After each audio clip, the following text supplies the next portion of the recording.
It is a controversial standardized test meant to help identify trends in student learning as well as areas of the curriculum that need more attention.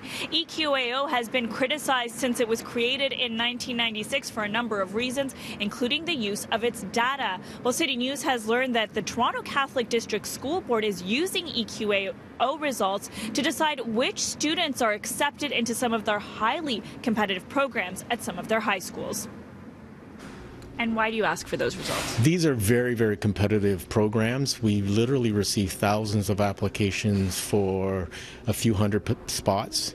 And so EQAO as well as CAT 4 scores give us a more fulsome picture of the potential of the student to achieve. At the end of the day, we want the student to be successful. And if we can, through a very intense application process, make that determination, then I think everyone wins. As you know, EQAO results are supposed to just be a snapshot of how a school is performing, not individual students, and certainly not to be used against them in the future. What is your response to that? Well, we're not using the EQAO results against the student in the application. What it is, it fills a more rounded picture, just fills in another piece of the puzzle in terms of a student's ability to perform. EQAO tests are written in grades 3, 6, 9, and 10. They are mandated by the province and have different goals and intentions than normal classroom tests. The results are all publicly available to be analyzed by the education community. But critics say the data has been misused for years for a number of reasons. The TCDSB asks for grade 6 results for their International Baccalaureate and Advanced Placement programs, which they say are highly competitive. Critics are calling this move highly irresponsible. It's simply not meant to be used to make a decision about an individual student, about a program like IB or any other program.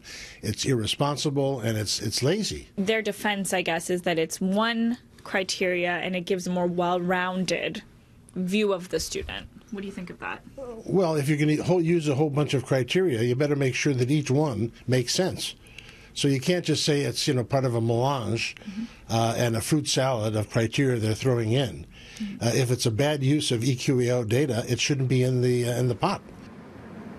We did reach out to EQAO, and they told us in a statement EQAO does not support the use of its assessment results as criteria for admission into academic programs, and we asked TCDSB to respond to that statement.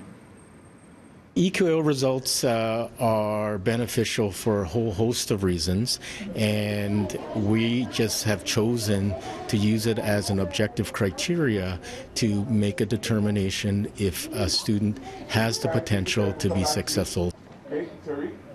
EQAO emphasizes that their results are meant only to help improve student learning, and TCDSB also looks at CAT 4 results. That is another standardized test.